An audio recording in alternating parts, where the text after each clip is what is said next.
இப்போ ஒரு கலைஞர் கருணாநிதி அவர்களுக்கு பார்த்தீங்க அப்படின்னா அவருக்கு வாக்கில் ராகு இருக்கு. அதனால பேச்சு திறன் பேச்சு இப்போ எதிரிகள் கூட என்ன செய்வாங்கன்னா அவர் பேச்சு திறன் நல்லா இருக்குன்னு சொல்லுவாங்க. சீமான் எல்லாருக்குமே சீமான் அவர்களுடைய பேச்சு இருக்கு பாருங்க, அதனுடைய ஹெட்ஸ் அளவு வந்து வித்தியாசமானது. அவர் வந்து ஹிட்லருடைய பேச்சுக்கு ஈக்குவலான வசதியை ஏற்படுத்துவார். ஆமா,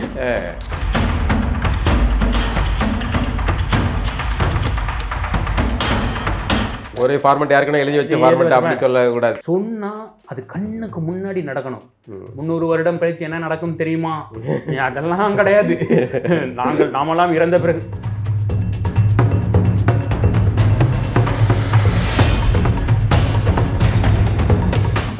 அப்போ வந்து துருவ நட்சத்திரத்தை தொடங்கி எது எங்கெங்கே இருக்குங்கிற நட்சத்திர அறிவுகள் இருந்ததுனால இரவிலும் அவங்களால் தமிழர்களால் பயணிக்க முடிஞ்சுது. தமிழர்களுடைய வானியல் அறிவானது மற்ற நாடுகளை காட்டிலும் இந்த பிரஷ்யர்களை காட்டிலும் முன்னோடியானது.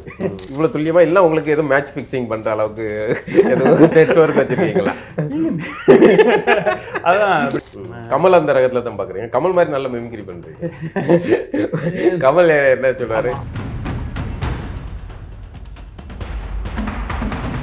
லைன்ஸ் மீடியாவுக்கு நீங்கள் அளித்து வரும் ஆதரவுக்கு மிக்க நன்றி. தொடர்ந்து எங்களுடன் இணைந்திருங்க. லைக் பண்ணுங்கள், சப்ஸ்கிரைப் பண்ணுங்கள், நண்பர்களுக்கு பகிருங்க. நாம் இணைந்து பயணிப்போம். வணக்கம் நண்பர்களே. இன்னைக்கு நம்ம கூட உரையாடுறதுக்காக இணைஞ்சிருப்பவர் ஒரு விமானி. அதோட சிறப்பு என்னென்னா ஒரு சோதிட ஆய்வாளர். அவர்கிட்ட நிறைய விஷயங்கள் நம்ம பேச வேண்டியிருக்கு. அதாவது விஞ்ஞானத்தின் உச்சமாக இருக்கக்கூடிய ஒரு விஷயமும் இன்னொரு மெஞ்ஞானத்தின் உச்சமாக இருக்கக்கூடிய ஜோதிடமும் ரெண்டும் கலந்த ஒரு மனிதர், சுவாரஸ்யமான மனிதர். அவர்கிட்ட பேசுவோம். வணக்கண்ணா. வணக்கம். நல்லா இருக்கீங்களா? நல்லா இருக்கேன். ஆமாம், உங்களுடைய கார்ட்டூன்கள் வந்து எனக்கு ரொம்ப பிடிக்கும். ஒரு லீடு கார்ட்டூனிஸ்டாக தான் நான் பார்க்குறேன். உங்களோட எந்த கார்ட்டூனையும் நான் மிஸ் பண்ணதில்லை. எனக்கு அதில் ஒரு சந்தோஷம். உங்களுடைய ஒரு யூனிக்கான ஒரு இது. ரொம்ப மகிழ்ச்சி. நீங்கள் பேசுறது எனக்கு ரொம்ப மகிழ்ச்சி. ரொம்ப சந்தோஷம். எனக்கு நான் உங்களை பற்றி தொடர்ச்சியாக நீங்கள் எப்படி கார்ட்டூனை பார்க்குறீங்களோ அது மாதிரி நானும் வந்து உங்களுடைய கணிப்புகள்லாம் பார்த்துக்கிட்டு இருக்கேன். ஒரு மாதிரியான கணிப்புகள் வந்து என்னை வந்து ரொம்ப ஆச்சரியப்படுத்திருக்கு. கிரிக்கெட் சார்ந்ததும் சரி, அரசியல் சார்ந்ததும் சரி, வானிலை சார்ந்ததும் வந்து நிறைய விஷயங்கள் ரொம்ப இது பண்ணுறீங்க. எனக்கு நம்ம முதல்ல நீங்கள் இந்த உலகத்துக்குள்ளே வந்தது எப்படி அப்படிங்கிறதுலேருந்து போயிடலாமா? இந்த ஜோதிட உலகத்துக்குள்ளேயா இல்லை எப்படி? ஜோதிட உலகம். ஆமாம். உங்களுக்கு எந்த ஊர்? எனக்கு வந்து புதுக்கோட்டை தான் சொந்த ஊர். நான் இப்போ பிறந்தது வளர்ந்தது எல்லாமே புதுக்கோட்டை தான். டிப்பிக்கல் ஒரு புதுக்கோட்டை. அப்பா இந்த துறை சார்ந்தவரா? ஜோதிடம் சார்ந்த? அப்பா வந்து மருத்துவத்துறை சார்ந்தவர். ஜிஹெச்சில் ஒர்க் பண்ணார். ரிட்டையர் ஆகிட்டார். இப்போ முதல்ல நமக்கு இந்த ஜோதிட சாஸ்திரத்தை எங்கள் அம்மா தான் இந்த கோவிலில் வந்து அர்ச்சனை கேட்பாங்கல்ல, பேர் சொல்லுங்கோ அப்படிம்பாங்க. அப்போ நட்சத்திரம் சொல்லுங்கோ அப்படிம்பாங்கல்ல. அப்போ என் நட்சத்திரம் என்னன்னு சொல்லுங்கம்மான்னு சொல்லி எங்கள் அம்மாட்ட கேட்டது. எங்கள் அம்மா சொன்னாங்க, என் நட்சத்திரத்தை சொன்னாங்க. அப்படி அதுதான் அந்த புதுக்கோட்டை ராம்நகர் 2ஆம் வீதியில் இருக்கக்கூடிய அந்த விநாயகருக்கு முன்பு தான் என்னுடைய முதல் ஜோதிடத்தில் இந்த நட்சத்திரம்னு ஒன்று இருக்குதோ சொல்கிறாங்க. அது நம்மளோடது என்ன அப்படின்னு நான் தெரிஞ்சுக்கிட்டது எங்கள் அம்மாவுடைய வாய் வழி மூலமாகத்தான் நான் முதல்ல இந்த ஜோதிடம்ங்கிறது நம்ம தெரிஞ்சுக்கிட்டோம். என்ன நட்சத்திரம் அப்படின்னு சொல்லி, என்ன ராசி அப்படின்னு சொன்னாங்க. அவங்களுக்கு டீப்பாக அஸ்ட்ராலஜி பற்றி தெரியாது. ஆனால் அவங்களுக்கு இந்த பஞ்சாங்கத்தை பார்க்குறது, இப்போ எல்லோரும் பார்க்குற மாதிரி கேலண்டரை பார்த்துட்டு நல்ல நேரத்தில் ஒரு காரியத்தை செய்கிறது, இது வந்து என்னுடைய அம்மாவுடைய பழக்கம். அவங்க அந்த மாதிரி இருப்பாங்க. ஆனால் அப்பாவுக்கு இந்த அப்பா எல்லாம் பெருசாக அஸ்ட்ராலஜிக்குள்ளே அப்படியெல்லாம் எதுவுமே கிடையாது. அவர் டோட்டலாக வந்து இந்த சர்வீஸ் ஓரியன்ட் ஜிஹெச்சில் ஒர்க் பண்ணார். அவர் சிஎக்ஸ்ஆர்டிஆர் இருந்து ரிட்டையர் ஆனார். அவர் இப்போ அம்மா வந்து அந்த மாதிரி இது. இப்போ அம்மாவுடைய புக்கில் பார்த்தீங்கன்னா ஒரு பர்டிகுலர் டயத்தில் என்னாச்சுன்னா, இந்த ஜோதிடம்ங்கிறது ஒரு சின்ன பிரச்சனையின் காரணமாக என் ஜாதத்தை எடுத்து போகும்போது சொன்னாங்க, இந்த மாதிரி பையனுக்கு இந்த ப்ராப்ளம் சால்வ் ஆகணும்னா அந்த ஸ்ரீரங்கம் போங்கன்ட்டு. அப்போ பஸ்ஸில் வந்து ஒரு பெரியவர் வந்து உட்காந்துட்டு இருந்தார். நானும் இன்னொருத்தரும் இந்த ஜோசியமெல்லாம் போய் ஏன்னு கேட்டா, எத்தனை வயசு இருக்கும் அப்போ உங்களுக்கு? அப்போ நான் 9th ஸ்டாண்டர்ட் தான். ஸ்ரீரங்கம் கோயிலுக்கு போகணுன்னு பரிகாரம் சொல்கிறாங்க, ஒரு அஸ்ட்ராலஜர் சொல்கிறாரு. இப்போ நானும் வந்து ஃப்ரெண்டும் கிளம்பி ஸ்ரீரங்கம் போகிறோம். ஸ்ரீரங்கம் போகிறீங்க? அம்மா அப்பா இல்லை? ஆமாம், அம்மா அப்பா இல்லை. போயிட்டு கோவிலுக்கு போயிட்டு வரோன்னு போகிறோம். போகும்போது நான் சொல்கிறேன், இந்த ஜோசியமெல்லாம் போய் என்ன கேட்டால், ஒரே கட்டத்தை வச்சுட்டு இருந்தாங்க. நான் நல்லா படிப்பேன்னு சொன்னாங்க. நான் நல்லா படித்தேன். இப்போ அதே கட்டத்தை தான்டா பார்த்துட்டு இருந்தாங்க. ஆனால் வந்து இப்போ பிரச்சனை இருக்குது, கோயிலுக்கு பரிகாரம்னு சொல்கிறாங்க அப்படின்னு சொன்னேன். இதையும் முன்னாடியே சொல்லலை இவங்க இப்படின்ட்டு. நான் வந்து எனக்கு ஜோதிட நாலேஜே கிடையாது, ஆனால் இதை சொல்லிட்டு இருக்கேன். அந்த விடலை பருவ வயதில் நமக்கு வந்து கேள்வி கேட்குறது. அப்போ ஸ்ரீரங்கத்தில் எனக்கு பஸ்ஸில் அந்த சத்திரத்துலேருந்து அப்போ ஸ்ரீரங்கம் பஸ்ஸு போகும். அதில் ஒரு பெரியவர் நல்லா திருமணிட்டு தாடியோட நல்ல வெள்ளை தாடி நல்ல ஒரு இது தேஜஸ், அதுவும் முகத்தை பார்த்தாலே வந்து ஒரு ஒரு தேஜஸான ஒரு அமைப்பு இருக்கக்கூடியவர். அவர் வந்து என்ன உனக்கு ஜோசியம் தெரியுமாப்பா அப்படின்னு கேட்டார். தெரியாது, ஏன்னா அவருக்கு நாங்கள் சின்ன பசங்க, அவர் பழுத்த பழமாக இருக்கார். பார்த்தாலே ஒரு ஒரு இது இருக்குது. அப்போ அவர் சொல்கிறாரு நல்லா குளிச்செல்லாம் இருக்கார். அது ரொம்ப முக்கியம், அவரை பார்த்தா தெரியுது. அப்போ அவர் சொல்கிறாரு, நீங்கள் வந்து ஒரு ஒரு விஷயம் தெரியாத ஒரு விஷயத்த எப்படி நீ வந்து ஒரு கமெண்ட் பண்ணி கிரிட்டிக் பண்ணி இல்லைன்னு சொல்கிற அப்படின்னு கேட்டார். அப்போ நான் சொன்னேன், இப்போ இந்த டிரைவர் கண்ணா அப்படின்னான்னு ஓட்டுறாரு, நான் இங்கேயும் குலுங்கி விழுகிறேன் அப்படின்னு சொன்னால் டிரைவருக்கு வண்டி ஓட்ட தெரில அப்படின்னு நான் அதை சொல்கிறதுக்கு எனக்கு என்ன ஹெவி லைசன்ஸ் வேணுமா அப்படின்னு அவரை லாஜிக்கலாக வந்து அவரை மடக்கிறதா நினச்சிட்டு நான் அவர்கிட்ட திருப்பி கேட்குறேன். அப்போ இங்கே இருக்கிற ஒரு 2-3 பேரும் சிரிச்சிட்டாங்க. பார்த்துட்டு பெரியவர் பையன் மடக்கிட்டான் அவங்கள அப்படின்னு சொல்கிறாங்க அவர் முன்னாடியே. அப்போ அவர் சொல்கிறாரு, எனக்கு வாக்கில் வந்து சூரியன், என் வாக்கில் சூரியன் இருக்கு, நீ வந்து சும்மா வந்து லாஜிக்கலாக மடக்கினாலும் நான் சொல்கிறது தான் உண்மை. ஒரு விஷயத்தை தெரிந்து கொண்டு அதுக்கப்புறம் தான் அதை விமர்சனம் பண்ணுறதோ அதில் இருக்கக்கூடிய தவறு இதை வந்து சுட்டி காட்டுறது இல்லை.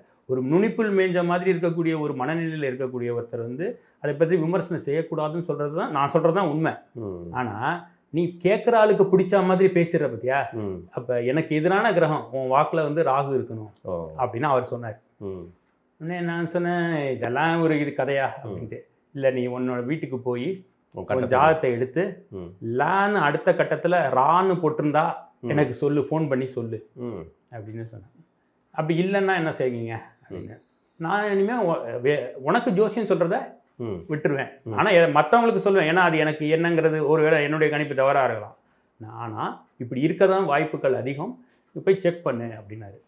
நான் வீட்டுக்கு போயிட்டு கட்டமெல்லாம் போடல. இல்லை, நீங்கள் கோயிலுக்கு போகிறீங்க. ஆமாம், நான் கோவிலுக்கு போகிறேன். வாக்குவாதத்திலே இருக்குது. ஜோதிடர்களுக்கு அது தெரியும், எல்லா ஜோதிடர்களுக்கும். ஒருத்தருக்கு ஒருத்தர் எதிரெதிராக பேசுகிறாங்கன்னா எதிரெதிரான கிரகங்கள் இருக்குது, வாக்கில் இருக்குது அப்படின்னு. அப்போ தான் அந்த இது வராது, சிங்க்ரனைஸ் ஆகாது, கோஜன்சி வராது. 2 பேருக்கும் சிமிலர் பிளான்ஸ் இருந்துச்சுன்னா சரியாக பேசிக்குவாங்க, ரொம்ப கோஜன்சி இருக்கும். இது வந்து இவர் என்ன பண்ணிட்டாருன்னா, நான் வந்து வீட்டுக்கு போயிட்டு மெயினாக அவர் அப்போ வந்து 5 டிஜிட் நம்பர் தான், 4 டிஜிட் நம்ம ஃபோன் நம்பர் ஸ்ரீரங்கத்துக்கு. அப்போ அதை பட்டு ஒரு எஸ்டிடி பூத்துலேருந்து போட்டு என் ஜாதகத்தை எடுத்து பார்த்தேன். அதில் அது இருந்தது, லக்னத்துக்கு அடுத்த கட்டத்தில் ரான்னு எழுதிருந்தது. இந்த ராகு வந்து என்ன செய்யணும்னா ஒரு காட்சி பிழையை உருவாக்கக்கூடிய பிளானட். ஆக்சுவலாக உங்களுக்கு வந்து ஒரு மாய தோற்றத்தை உருவாக்கும். இப்போ எப்படி ஒரு பாம்பு வந்து நடுவில் ஆடுது அப்படின்னு சொன்னால் நமக்கு ஒரு கூட்டமாக எல்லாரும் பார்க்குறோம், ஒரு ரசித்து பார்க்குறோம். இது மாதிரி கூட்டத்தையோ இல்லை வந்து அந்த நிமிஷத்தில் எதிராளியினுடைய மனதையோ வந்து ஒரு வசீகரிக்கக்கூடிய தன்மை உண்டு. இது யாருக்கு ஒரு இன்னொன்று அது இப்போ எனக்கும் அப்படி கம்பேர் பண்ணல, இது மாதிரி மிகப்பெரிய பேச்சாளர்களுக்கு இருந்திருக்கு. அதனால தான் அந்த ஜோதிடத்தில் வந்து அது சொல்லுது. இப்போ அந்த லெவல் கம்மியாக இருக்கும், இத்தினூண்டாக இருக்கலாம், இவ்வளோ பெருசு இருக்கலாம். இப்போ ஒரு கலைஞர் கருணாநிதி அவர்களுக்கு பார்த்தீங்க அப்படின்னா அவருக்கு வாக்கில் ராகு இருக்குது. அதனால பேச்சு இப்போ எதிரிகள் கூட என்ன செய்வாங்கன்னா அவர் பேச்சு திறன் நல்லா இருக்குன்னு சொல்லுவாங்க. என்ன பிடிக்காது, அது என்ன வரிசையா பேசுறாரு அவரு எப்படின்னு சொல்றாங்க. அறிஞர் அண்ணாவுக்கு வந்து அந்த மாதிரியானது இருக்கு. அவர் வந்து கோர்த்து கோர்த்து கோர்த்து பாம்பு எப்படி சங்கிலி மாதிரி பேசுமோ, சங்கிலி மணியோ பத்தரை அப்படின்னு சொல்லிட்டு இவங்களுடைய பேச்சு வந்து பாத்தீங்கன்னா அதுல உண்மை இருக்கு, உண்மை இல்லை, அதெல்லாத்தையும் தாண்டி அதுல வந்து ஒரு ஒரு 2 நிமிஷம் ஒருத்தரை யோசிக்க பண்ணக்கூடிய வசீகரமான ஒரு தன்மை இருக்கும். சீமான் அவர்களுடைய பேச்சு இருக்கு பாருங்க, அதனுடைய ஹெட்ஸ் அளவு வந்து வித்தியாசமானது. அவருடைய ஹெட்ஸ் வந்து 432 ஹெட்ஸை ரீச் பண்ணும்போது அவர் வந்து ஹிட்லருடைய பேச்சுக்கு ஈக்குவலான வசதியை ஏற்படுத்துவார். ஆமா, அவர் வந்து அதை கொந்தளிக்கிற வார்த்தைக்கு வந்து ஹை பிட்ச் போவார்ல. அவருடைய வே ஆஃப் அப்ரோச் வந்து உங்களுடைய மனதில் இறங்கிக்கிட்டே இருக்கும். அவருக்கு என்னத்தை விதைக்கிறது. ஆமாம் ஆமாம், இது கம்பேரிட்டிவ்லி இவங்களை விட இவருடைய த்ரோ வந்து இன்னும் ஜாஸ்தியாக இருக்கும்.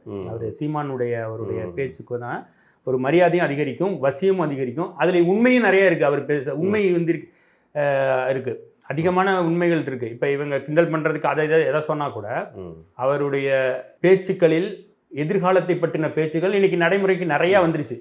அவர் என்னென்னலாம் முன்னாடி சொன்னாரோ அது நடந்துருச்சு. இன்னைக்கு இந்த மாதிரியான வாக்கில் இந்த மாதிரி கிரகம் இருக்கும் அப்படிங்கிறது எல்லா ஜோதிடர்களுக்கும் தெரியும். ஒருத்தருக்கு ஒருத்தர் பேசும்போது இதை கண்டுபிடிச்சிட முடியும்.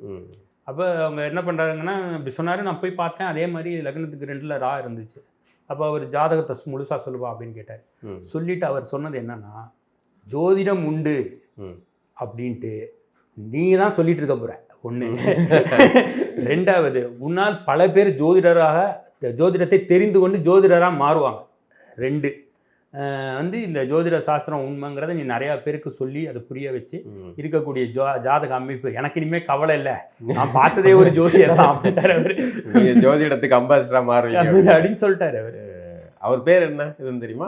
அவர் பேர் ரங்கராஜ். வந்து அவர்தான் வந்து அவர் பேர் ரங்கராஜன். ஆமா, மிஸ்டர் ரங்கராஜன். அவர்தான் உங்களுக்கு முதல் குரு. அப்போ வழிகாட்டி அவர் தான்.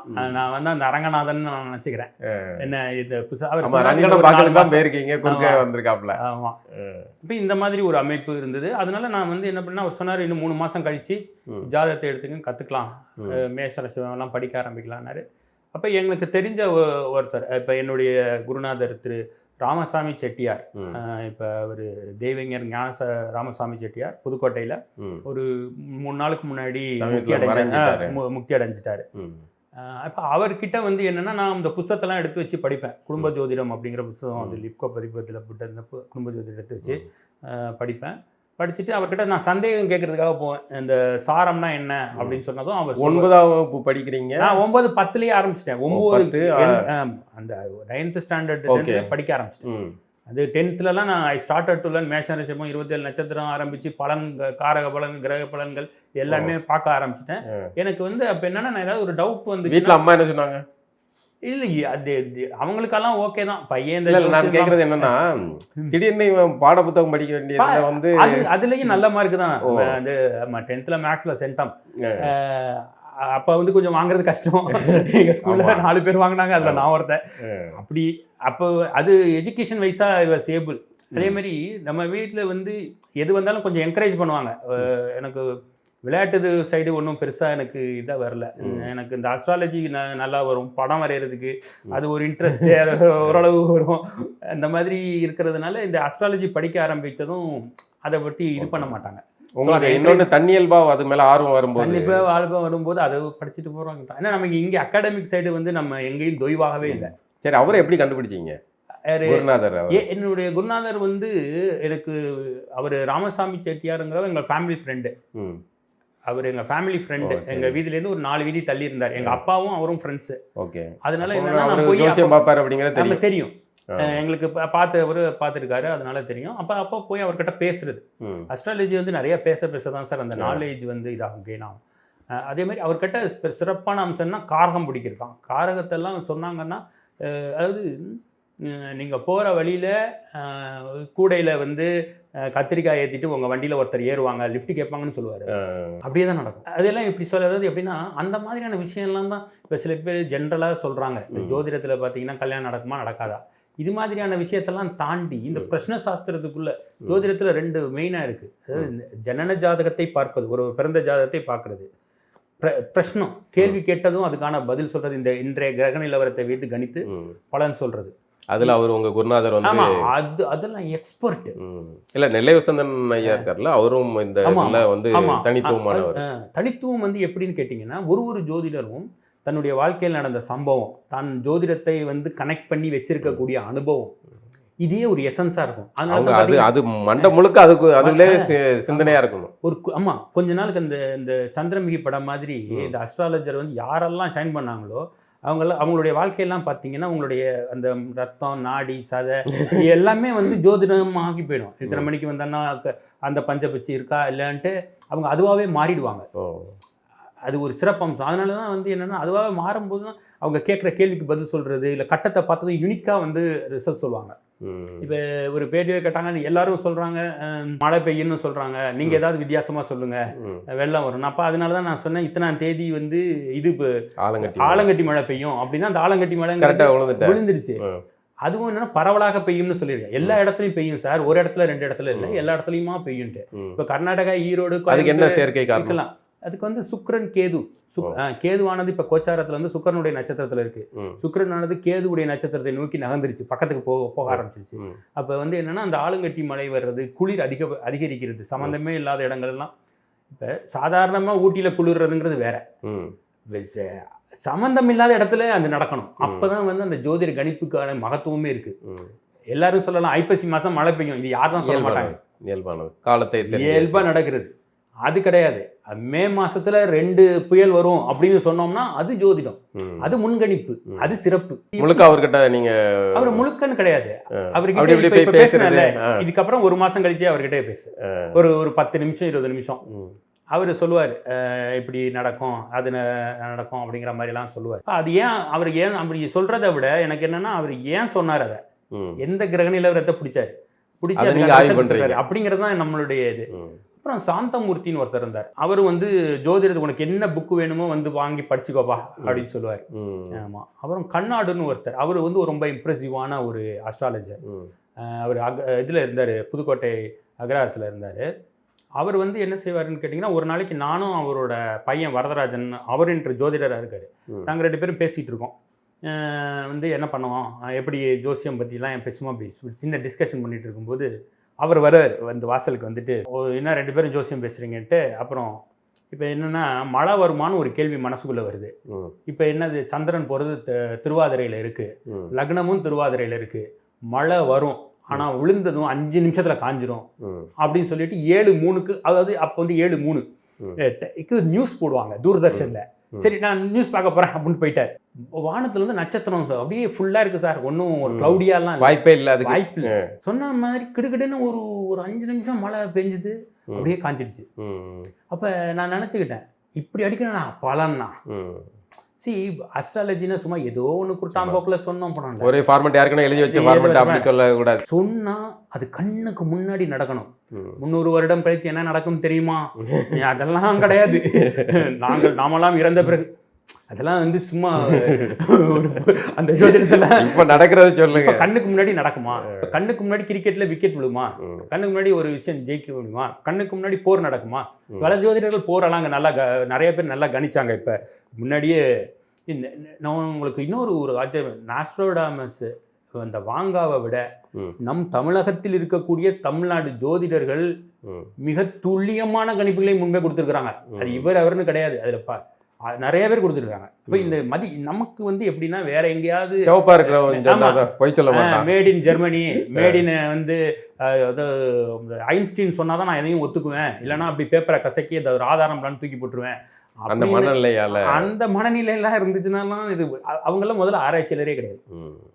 அது நீங்க சொன்னீங்க இல்லையா, ஒரு விஷயம் ஒருத்தர் சொல்றாரு, அது மாதிரி நடக்குது அப்படின்னா அதுல ஏதோ ஒரு விஷயம் இருக்குங்கிறத அது அக்ரி பண்ணிக்கிறதுல உங்களுக்கு என்ன ஈகோ, அந்த ஈகோ இருந்துச்சுன்னா அந்த நாலேஜ் வளராது. ஆனா நீங்க அப்ப நான் ஒரு நாலேஜான பர்சன் சொல்லி பிரயோஜனம் இல்லை, அது நமக்கு ஒரு இன்டெலெக்சுவல் முகமடி கிடையாது. இப்போ என்னன்னா நான் எனக்கு ஜோதிட நம்பிக்கை கிடையாது ஆரம்பத்துல. சரி, நம்ம பெரியாரிய இயக்கங்கள் அந்த மாதிரியான வாசிப்புதெல்லாம் அப்படி இடதுசாரி அப்படிதான் இருந்தோம். அப்போ ஜோதிடம் எல்லாம் ஃப்ராடு, அவனை மக்களை ஏமாத்துறானுங்க, காசு பார்க்கானுங்க, இப்படிதான் நம்மளுடைய பொதுவானது. அப்போ நெல்லை வசந்தன் ஒருத்தரை நான் சந்திக்கிறேன். சரி, அப்போ சந்திச்சா அவர் என் முன்னாடி நமக்கு மட்டுமே சில ரகசியங்கள் தெரியும்ல, அதெல்லாம் அவர் ஒருத்தர் சொல்றாரு. சரி, அப்படிங்கும்போது நீங்கள் இது நாள் வரைக்கும் ஒரு பிம்பத்தில் வச்சுருக்கீங்க, ஒரு கற்பனை இதில் இருக்கீங்க, இது கிடையாதுன்னு நம்பிக்கிட்டு இருக்கீங்க. அப்போ இல்லைப்பா இது இருக்குது அப்படின்னு ஒருத்தர் நம்ம கண்ணு முன்னாடி சான்றுகளோட சொல்கிறாரு அப்படின்னா அதை நம்பி தானே ஆகணும். அப்போ நான் இது வரைக்கும் சொன்னது ஆமாம் என்னோட புரிதலில் தவறு இருக்குது, அப்போ நான் அதை ஒத்துக்கிட தானே செய்யணும். இதுதான் அறிவு. ஆமாம், இது பகுத்தறிவுனா இதுக்கு பேர் தான் அறிவு, பகுத்தறிவு. இதுக்கு பேர் தான் பகுத்தறிவு. அப்போ நான் அப்போது அதில் ஒரு சுவாரஸ்யம் இப்போவும் நான் பல இடங்களில் சொல்லியிருக்கேன். நான் ஒரு சந்திக்கிறதுக்காக ஒரு புத்தகத்தை எடுத்து கொடுக்கணும் அப்படின்னு எடுக்கிறேன் அலமாரியில் இருந்து. அந்த புத்தகத்தின் பேர் சிதம்பரம் நினைவுகள். அப்போ நான் அது புத்தகம் கொஞ்சம் கசங்கின மாதிரி இருந்துச்சு. சரி, அவர் ஐயாவுக்கு பழசை கொடுக்க வேணாம் அப்படின்ட்டு வச்சுட்டேன். அவரை சந்திக்க போகும்போது அவர் இப்போ பேசிக்கிட்டு இருக்கும்போது என்ன புத்தக அலமாரிலேருந்து ஏதோ ஒரு புத்தகம் எடுத்தீங்க போல இருக்கேன்னாரு. ஆமாம் ஐயா அப்படின்னேன். சிதம்பரத்தோட தொடர்புடையதான்னாரு. சிதம்பரம் நினைவுகள் புத்தகம். இதை இப்போ அவர் எப்படி என் முன்னாடி ஏதோ ஸ்பை கேமரா வச்சிருந்தாரு இல்லையா? அப்போ அவரு அந்த ஞானத்துல உச்சம் பெற்றிருக்காரு. அவருடைய அறிவு எனக்கு இல்லை. இப்போ அவருடைய அறிவு எனக்கு இல்லைங்கிறதுனால நான் இல்லைன்னு சொல்ல முடியாதுல்ல. அவருக்கு தெரிஞ்ச விஷயம் எனக்கு தெரியல, அவ்வளவுதான். அதை எப்படி சொன்னாங்க கேட்டுக்கலாம், தெரிஞ்சுக்கலாம், பிராக்டிஸ் பண்ணி பார்க்கலாம். அதுதான் அதை அடைகிற வழியே தெரியாதுங்கிறதுக்காக அதெல்லாம் பொய், ஒரு வெள்ளக்காரன் ஒருத்தன் சொல்லலை பார்த்தியா அதனால இல்லை பொய் அப்படின்னு. அதுதான் இங்க என்னன்னா பலருக்கு எனக்கும் வந்து நம்ம இது நாள் வரைக்கும் ஏரியாவில் ரவுடியா ஃபார்ம் ஆயிட்டோம், நம்ம பெரியாரிஸ்ட்னு சொல்லிட்டோம், கம்யூனிஸ்ட்னு சொல்லிட்டோம். திடீர்னு வந்து நம்ம இதெல்லாம் நம்புறோன்னு சொன்னா நம்மளை வந்து ஊர்ல என்னடா இவன் வந்து 10ஆம் பசலித்தனமா இருக்கான், ஏதோ வந்து பழைய பஞ்சாங்கம் ஜோதிடம் இதெல்லாம் நம்புறான், ஊருக்குள்ள நம்மளை வந்து கொஞ்சம் இதா நினைச்சிருவாங்கங்கிறதுனாலே பாதி பேர் இதை வெளியே சொல்றது இல்லை. நமக்கு அந்த மனத்தயக்கமும் கிடையாது, எந்த பிம்ப தயக்கமும் கிடையாது. இப்போ இருக்குன்னா இருக்கு, ஆமாப்பா அவர் சொன்னாரு, நான் கணேஷ் சார் வந்து ஆதாரப்பூர்வமா என் முன்னாடி செஞ்சு காட்டினாரு அப்படின்னா நான் அதை ஒத்துக்கிட்டது தானே சரியா இருக்க முடியும். இவ்வளோதான் இந்த விஷயத்துல. ஆமாம், இப்போ அஸ்ட்ராலஜியில் சார் என்னன்னா இது வந்து ஒரு சொல்லுவாங்க எல்லாரும் சயின்ஸான்னு கேட்பாங்க. இது சயின்ஸை தாண்டினது. சயின்ஸில் இப்போ சயின்ஸ்னு சொல்கிறவங்களுக்கு புரியாது என்ன. நான் அதுக்காக தான் நான் வந்து என்ன பண்ணுறேன்னா ஒரு தடவை இந்த கிரிக்கெட்டில் விக்கெட் விழுகிறத நான் மட்டும் கணிச்சு போடுறது இல்லை. அதுக்கான ஃபார்முலாவை எனக்கு தெரிஞ்ச 2-3 எத்திஸ்ட் இருக்காங்க, அவங்க கிட்ட சொல்லி கொடுத்து அவங்க வந்து கிரிக்கெட்டில் விக்கெட் ஆனது இப்போ அவங்க ஜோதிடத்தை ஏற்றுக்கிறாங்க. இப்போ நான் ஒரு கணக்கு போடுறேன் சார், நான் ஒரு கணக்கு போடுறேன் ஐயா, அது நடக்குது. இப்ப அவர் ஒரு கணக்கு அதே டைம் தான் அவருக்கும் அதே ஆன்சர் வருது. 2+2 4 அப்படிங்கிறது அவரும் வந்து அதை மார்க் பண்றாரு, அந்த இந்த டைம் அப்படின்னு மார்க் பண்றாரு. அங்கே நடந்தது இவருக்கே அதிருது.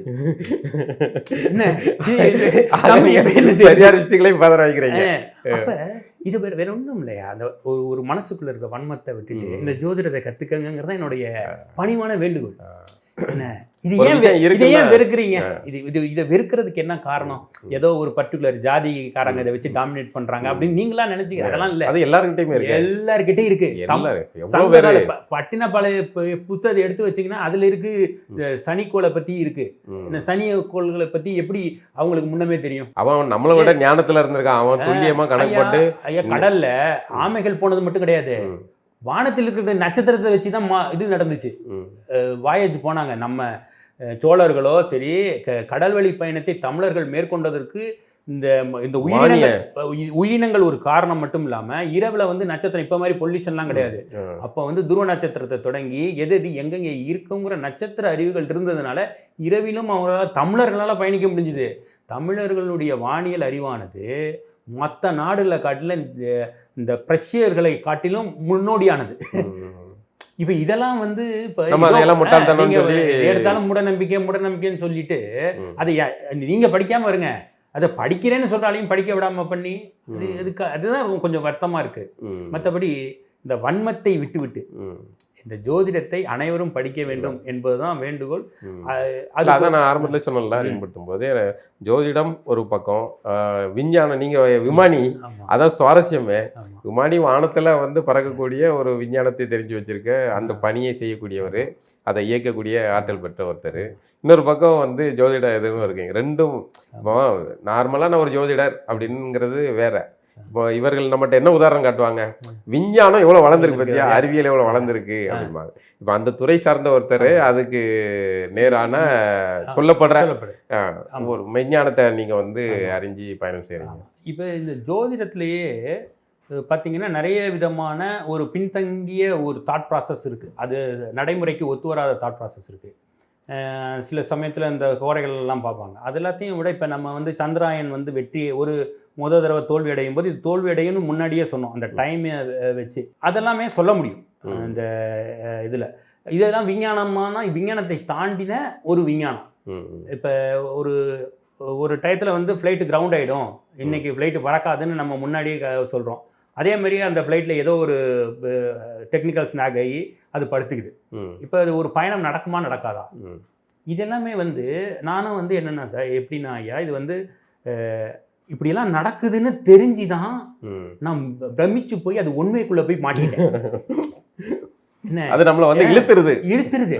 அதுக்குள்ளே நீங்கள் போய் சம்பவங்கள் நடக்க அது இப்போ நேற்று வந்து ஒருத்தர் என்னுடைய நண்பர்கிட்ட கேட்டேன், உங்களுடைய அப்பா இறந்து போகும்போது திருவாதிரை நட்சத்திரக்காரங்களும் திருவோண நட்சத்திரக்காரங்க ஒருத்தவங்களும் பக்கத்தில் இருந்தாங்களான்னு. அவங்களோட ஒய்ஃப் பேர் வந்து திருவோண நட்சத்திரம், அதில் அவங்களுடைய சிஸ்டர் வந்து திருவாதிரை நட்சத்திரம். 2 பேரும் பக்கத்தில் இருந்தவங்க. அவங்க கரெக்டாக உயிர் பிரியும் போது. இப்போ இதுக்கப்புறம் நான் வந்து அவருக்கும் அதுக்கும் சம்மந்தம் இல்லை. அவங்க அப்பா இறந்துக்கும் நான் போல அவர் எப்போ இறந்து போயிட்டான்னு தான் தெரியும். இனிமேல் நான் எப்படி நான் அது ஜோசியத்தை விட்டு வெளியே முடியும்? கிரிக்கெட்டில் நம்ம சொன்ன நேரத்தில் விக்கெட் விழுது, அது எப்படி நான் ஜோசியத்தை விட்டு வெளியில் வருவேன்?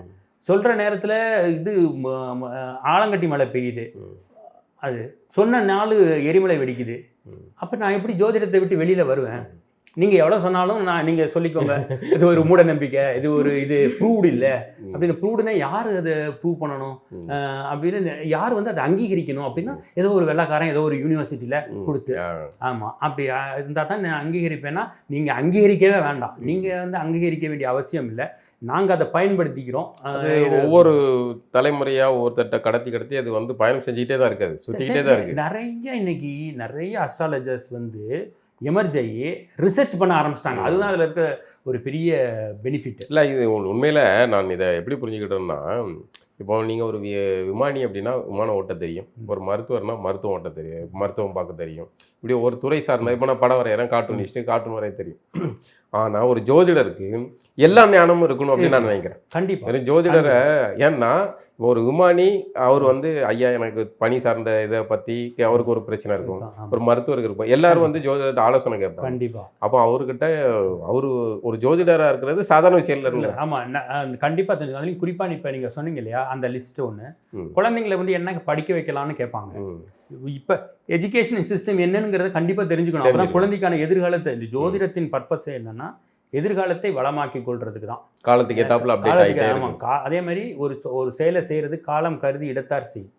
அது எப்போ செஞ்சோம்னாலும் நமக்கு அப்போ தான் சக்ஸஸ் வரும். அதுக்கெல்லாம் நம்ம தெரிஞ்சு. அதே சமயம் நீங்கள் வந்து ஒரு ஜோதிடரை எல்லா நேரமும் அதே முழுக்க அப்படியே பயணம் செய்கிறதும் சாத்தியமாக சரியாக இருக்குது. அப்படி செய்யக்கூடாது. அது ஜோதிடத்தை வந்து எவ்வளோக்கு பயன்படுத்தணும்னா உங்களுக்கு அதுதான் எப்படின்னா, அந்த ஜோசியங்கிறது ஒரு லாந்தர் விளக்குன்னு வச்சுக்கோங்க. அந்த பக்கத்தில் வச்சுக்கிட்டீங்க அப்படின்னா வழி தெரியாது. கொஞ்சம் அப்படி தூக்கி பிடிச்சிக்கணும், வலிக்கு அதை வந்து பயன்படுத்தணும்.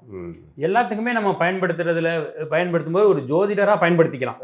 அப்போ என்ன நமக்கு அந்த பேலன்சிங் தெரியும். இப்போ எல்லாருக்கிட்டையும் போய் நீங்கள் வந்து காலையில் பல்லு தேய்க்கிறதுல ஆரம்பிச்சு சாயந்தரம் வரைக்கும் என்கிட்ட கேளுங்க, நான் சொல்கிறத செய்யுங்க அப்படின்னாலாம் அது அப்படி கிடையாது. இல்லை, இப்போ நீங்கள் உங்களுடைய ஜோதிட கணிப்புகளில் பல விஷயங்களை சொல்கிறீங்க. குறிப்பாக கிரிக்கெட் விளையாடுறது பற்றிலாம் சொல்கிறீங்க, விக்கெட் விழுறது அதெல்லாம் சொல்கிறீங்க. இதெல்லாம் வந்து எந்த அளவுக்கு இவ்வளோ துல்லியமாக இல்லை, உங்களுக்கு எதுவும் மேட்ச் ஃபிக்ஸிங் பண்ணுற அளவுக்கு எதுவும் நெட்வொர்க் வச்சுருக்கீங்களா? அதுதான் அப்படி நிறைய பேர் நினைக்கிறாங்க. ஆனால் அதை எப்படி மேட்ச் ஃபிக்ஸிங் பண்ண முடியும்? டோனியை வந்து 10-28க்கு நீங்கள் எப்படியாவது கேட்ச் கொடுத்துட்டு வந்துருங்க சார், நான் ஒரு ஜோசியர், எல்லாரும் ஒரு 10 பேர் என்ன நம்பிட்டு இருக்கிறாங்க, ஏரியாக்குள்ளே சொல்லிட்டேன் ஜோசியர்னு வேற டெவலப் ஆயிட்டேன், ஏதாவது பண்ணுங்கன்னு சொல்ல முடியாது. அவருக்கும் வந்து கரெக்டாக 10-26 ஆயிடுச்சு, இந்த பால் தான் கேட்ச் கொடுக்கணும் அப்படின்னு அவராலையும் செய்ய முடியாது. இப்போ இந்த ஜோதிடம் அதை வந்து நீங்கள் தோனியோடைய ஜாதகத்தை வச்சு சொல்கிறீங்களா, இல்லை அந்த நேரத்து பிரசனத்தை வச்சு சொல்கிறீங்க? அதான் ஜோதிடத்தில் வந்து 2 மேஜர் பிரான்ச் இருக்குது. ஒன்று வந்து நேட்டல் சார்ட் பார்த்து உங்களுடைய பர்சனல் விஷயத்த பேசுகிறது. அடுத்தது வந்து பிரஷ்ன சாஸ்திரம்னு ஒன்று இருக்குது, ஒருத்தர் கேள்வி கேட்கும்போது பதில் சொல்கிறது. அப்புறம் வந்து இந்த அதுலேயும் நிறைய பிரான்ச்சஸ் இருக்குது அஸ்ட்ராலஜியில். இப்போ இந்த டிரான்சிட்டில் நடக்கக்கூடிய பொதுப்படையான விஷயங்கள்லாம் இருக்குது. இப்போ ட்ரெயின் வந்து எடுக்காமலே வச்சுருக்காங்க, ட்ரெயின் வந்து எடுக்கவே இல்லை, அப்படியே இருக்குது. ஏன் வந்து லேட்டாக எடுக்கல அப்படின்னா எத்தனை மணிக்கு ட்ரெயின் கிளம்பும், இப்படி ஒரு பிரச்சனை, ஒரு கேள்வி நம்ம மனசுக்குள்ள இருக்குது. அதுக்கு ஜோதிடத்தின் மூலமாக நிறைய பலன் சொல்லலாம். இப்போ நிறைய பேர் போடுறாங்க, இது ஒரு உலகம் இருக்குது. நான் உங்களுக்கு சொல்லிடுறேன். இந்த ஜோதிட பிரஷ்ன சாஸ்திரத்தில் பெரிய பெரிய அச்சீவ்மெண்ட்டு, ஒருத்தர் எங்கே நின்றுக்கிட்டு இருக்காரு சார், நீங்கள் இப்போ போலீஸ் ஸ்டேஷனுக்கு பக்கத்தில் நிற்கிறீங்க கரெக்டாக அப்படின்னு சொன்னால் அவருக்கு கிருகிருங்கும் என்ன, அந்த மாதிரியெல்லாம் இருக்குது. ஸோ இது வந்து என்னென்னா ஒரு கேள்வியானது நமக்கு எத்தனை மணிக்கு விக்கெட் விழுகும். இப்போ நம்ம மேக்ஸிமம் பார்த்தீங்கன்னா பிரேக் டைமிங் ஒன்று அந்த இடத்துல விக்கெட் விழுகும் அல்லது வந்து ஒரு பிரேக் நடக்கும். இதுக்கு என்னென்னா பிளானட்டரியிலேருந்து சப்லாட் கனெக்டிவிட்டின்னு ஒன்று இருக்குது. சப்லாட் கனெக்டிவிட்டின்ட்டு அந்த கனெக்டிவிட்டி வந்து மிஸ் ஆகக்கூடிய டைம் மாத்திரம் என்ன ஆகும்னா அது கட் ஆகும். ஒன்று அப்போ அந்த என்ன நடக்கும், ஒன்று அந்த டயத்தில் பிரேக் இருக்கும் அல்லது விக்கெட் விழுக்கும். இதை ஃபைண்ட் அவுட் பண்ணி வச்சுருக்கோம். இதை இந்த கால்குலேஷனை இப்போ நீங்கள் ஜோதிடத்தையே நம்ப வேணாம், நீங்கள் ஜோதிடத்தை நம்பாத ஒரு ஆளாக இருக்கலாம், ஆனால் ஜோதிடத்தெல்லாம் வெறுக்கக்கூடாது.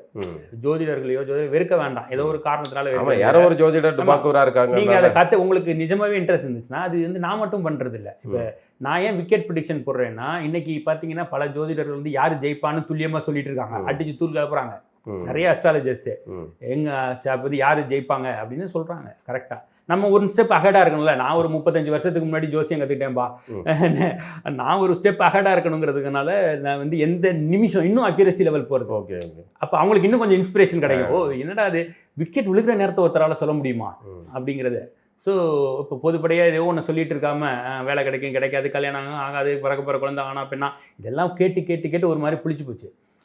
ஏன்னா இப்போ ஜென்ரலாக இந்த மாதிரி questions we should be one step ahead to prove someone இன்னும் ஆழமா make someone to inspire அந்த அஸ்ட்ராலஜி வந்து அவங்களுக்கு ஒரு இன்ஸ்பிரேஷனை கிரியேட் பண்ணணும்னா நம்ம வந்து மற்றவங்கள விட வித்தியாசமாக ஒரு பலிதத்தை துல்லியமாக சொல்லி அது நடக்கணும். அப்போ மற்றவங்களுக்கு சரி இவர்கிட்ட இந்த ஜோதிட இது விஷயம் இருக்குது, ஜோசியத்தில் இவ்வளோலாம் சொல்ல முடியுமா அப்படின்னு இன்ஸ்பயர் ஆகணும்னா நம்ம வந்து அதே சொல்லிட்டு இருக்க வேணாம். விக்கெட்டில் யார் ஜெயிப்பாங்கிறத சொல்கிறத தாண்டி எந்த நிமிஷம் விக்கெட் விடும், ஒருத்தர் எத்தனை ரன் எடுப்பார், இந்த மேட்ச் வந்து இத்தனை ரன்ல முடியும் அப்படிங்கிற சொல்லுவாங்க. ஆமா இத்தனை ரன் தான் எடுப்பாங்க அப்படின்னு சொல்லலாம். இவ்வளவு ரன்ல ஜெயிப்பாங்க, இது எல்லாத்தையுமே நம்ம போட முடியும். இது நான் மட்டும் கிடையாது, இதை நீங்க கத்துக்கிட்டா நீங்க பண்ணலாம். இல்லை இப்போ நான் என்ன கேட்குறேன்னா, நான் ஜோதிடம் கத்துக்கிறதுக்கு எனக்கு எதுவும் கிரக அமைப்பு இருக்கணுமா? பொதுவா வாக்குல கிரகங்கள் குரு புதன் சேர்க்க, 5ஆம் அதிபதி புதனோட சேர்க்க, இப்படி ஏதாவது ஒரு கனெக்டிவிட்டி இருந்தாலே அப்பதான் வரும். அப்போ வந்து நீங்க வந்து அதை டக்குன்னு எடுத்து படிப்பீங்க. எனக்கு சில பேர் இருக்கிறாங்க, அதாவது எப்படின்னா ஜோசியத்தில் வந்து மேஷம் ரிஷபம் கற்றுக்குவாங்க, 27 நட்சத்திரத்தை கற்றுக்குவாங்க, கற்றுக்கிட்டு கடன்னு சொல்லுவாங்க, சொல்லி முடிச்சுட்டு எனக்கு ஜோசியம் தெரியும் அப்படின்னு சொல்லிட்டு இதெல்லாம் போய் அப்படிம்பாங்க. இது வந்து ஒரு மாதிரி இந்த வேலை கிமிக் வேலை. இப்போ நீங்கள் என்ன நினச்சிக்குவீங்கன்னா ABCDEFGHIJKL அப்படின்னு சொன்னதும் ஏதோ இவருக்கு இங்கிலீஷ் தெரியும் போல அப்படி ஒரு சீனை கிரியேட், உங்களுக்கு இங்கிலீஷ் தெரியாது அதபடி நான் சொன்ன உடனே உங்களுக்கு ஒரு பிரமிப்பு தட்டும், இவனுக்கு கடக்கடன்னு சொல்கிறாரு. அடுத்து என்ன சொன்னால் இங்கிலீஷில் வந்து குட் பாய்னா என்ன தெரியுமா அர்த்தம், நீ கெட்ட பையன் அர்த்தம் அப்படின்னு சொல்லி கொடுத்துருவாங்க, அதை படிக்க வேணாம். அதே மாதிரி ஜோதிடத்தை வந்து எனக்கு பாருங்கள் மேஷம் ரிஷபம்லாம் தெரியும், நான் ஜோசியம் படித்தேன், நான் வீணாக போயிட்டேன், அதனால நீங்கள்லாம் படிக்காதீங்க அப்படின்னு சொல்கிற மாதிரி சில பேர் இருப்பாங்க. அதெல்லாம் வன்மமான ஒரு விஷயத்தை இப்போ வந்து பெரியாரிஸ்டுகளை கம்யூனிஸ்ட் இல்ல, பெரியாரிஸ்ட்ல நல்லவங்க எல்லாம் இருக்காங்க. இப்ப பெரியாரிஸ்ட்ல பக்குவமானவர்கள் இருக்காரு, புரிதல் உள்ளவர்கள் இருக்காங்க. சரி ஜோதிடம் உண்மை நடக்குது, ஆனா என்ன கொஞ்சம் வெளியே அதை ஒத்துக்கிறது கொஞ்சம் கூச்சமா இருக்கு. சில ஒரு ஈகோயிஸ்டிக் இஷ்யூஸ் இருக்கும் அவங்களுக்கு, அதை வந்து அவங்க வெளியில சொல்ல முடியாது, அவங்களுடைய அந்த மாதிரி இருக்கும். இல்ல நிறைய பேர் அந்த மாதிரி ஆள்கள் வந்து ரகசியமா வந்து பார்த்துட்டு போறவங்க எல்லாம் இருக்காங்க, அதே மாதிரி இருக்காங்க. பாவம் அதை பற்றி நம்ம சரி அவங்களுடைய அந்த அவங்களுக்கு ஏதோ ஒரு இது இருக்கும். கமல் அந்த ரகத்தில் தான் பார்க்குறீங்க, கமல் மாதிரி நல்ல மிமிக்ரி பண்ணுறீங்க. கமல் என்ன சொல்றாரு இருக்கும்போது டிராவலே வந்து ஒரு பெரிய சுத்தி.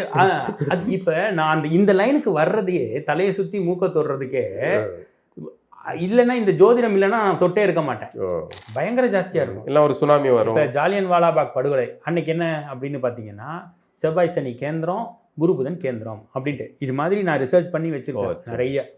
ஆனா அந்த செவ்வாய் தோஷத்தை வச்சு தான் பல திருமணங்களை தள்ளி போடுறாங்க. அதாவது